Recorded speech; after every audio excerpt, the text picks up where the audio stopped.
Hey, what's up guys? AJ here. In this video, I'm going to be talking about how do you know when to quit. Now this is really interesting. Growing up in our society, we always hear the saying, winners never quit and quitters never win.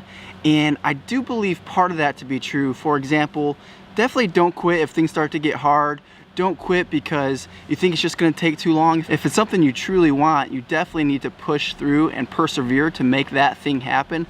However, a lot of times, so many people in our society just get caught up in doing that thing because they don't want to be seen as a quitter, or subconsciously they feel like being a quitter is bad. However, the most successful people in history have known when to quit the right things. So what are some signs that you might be able to look at in your life to know when you should quit something? The number one thing to look at is, are you happy doing what you're doing? Now, it's not like, oh, this is hard, I'm not happy right now. This is like, are you happy overall on the journey to achieve that success?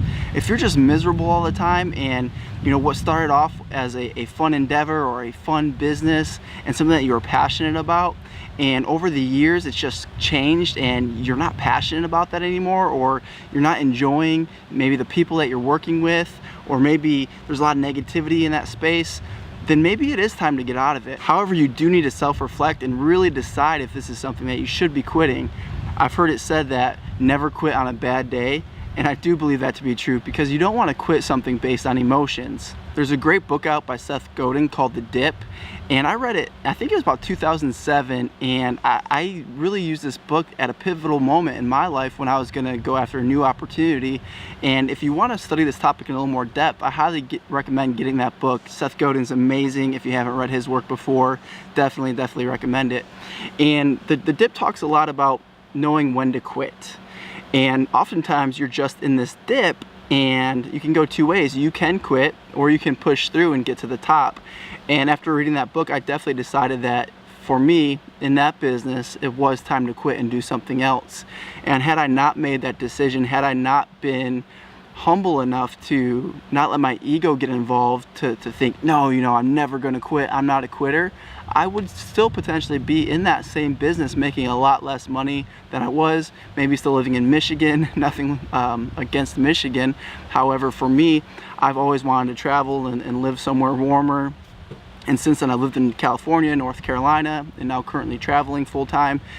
So because I decided to quit, my life has definitely gone in the right direction. So another sign that you want to look at on if you should quit what you're currently doing, is it congruent with your life? If the business you're running or the job you're in has you working long hours, maybe even nights, maybe 80-hour work weeks, and you have a young child at home that you're never seeing, then maybe you should quit that and do something else. What is your ultimate goal in life? Is your ultimate goal to achieve what you're doing, or to just earn a lot of money with sacrificing your family and health? Or is your number one goal in life to just raise and have an amazing family, raise amazing kids? And a lot of times in this society, the things that we're doing may not be very congruent with that. So really just take time, and I think it starts with really just deciding, like, what's the number one thing that you want in your life? Because if you don't know what the number one thing you want in your life is, how could you ever know if you should quit what you're currently doing?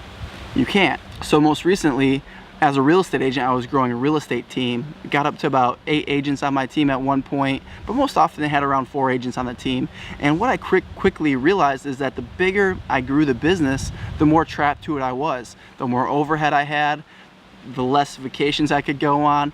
My number one goal has always been location freedom, time freedom, and money freedom.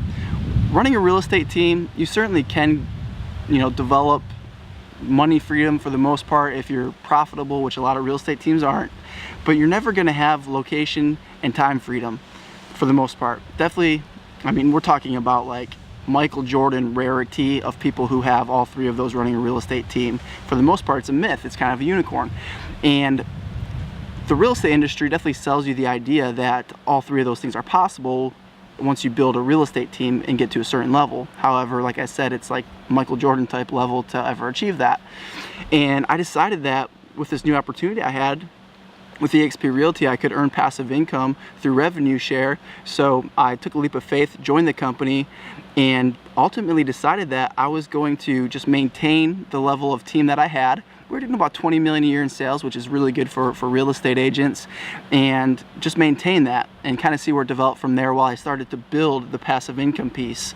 And I did that for an entire year, and then it became clear that the passive income piece had the potential to far surpass what I was earning building that real estate team, and would allow me the location, money, and time freedom. And at that point I decided to sell my real estate team about a year later after joining the company, and it's completely been amazing making that choice. But definitely part of the ego and part of the pride was there in wanting to, you know, continue to run that real estate team, because running a real estate business or running any business, it's kind of like it is your baby, and you don't want to give up on that, or you're admitting to yourself that you couldn't get to that next level to where you could take yourself out of production, or whatever the thoughts that might be going through your mind. But those thoughts I was able to quickly put aside and go after what I truly wanted, because I knew for a fact what I really wanted out of life.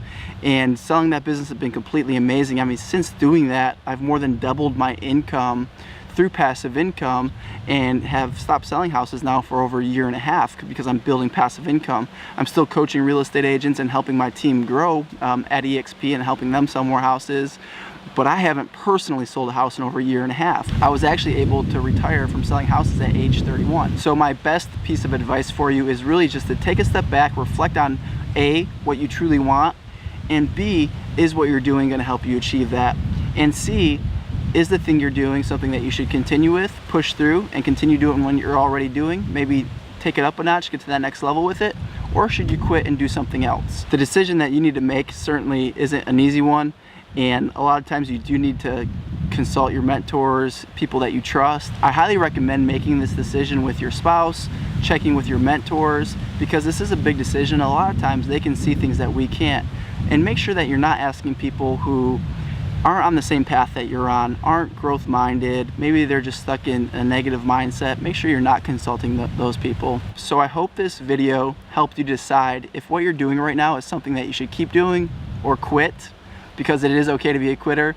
And I found that sometimes quitting is the best thing that you can do. I know in my life, I've had multiple businesses that I had to quit to get to where I am today, and I couldn't be happier with the lifestyle that we're living now. So just remember that, you know, quitting isn't always a negative thing, and sometimes it's essential for you to get to that next spot in your life that you're looking to get to.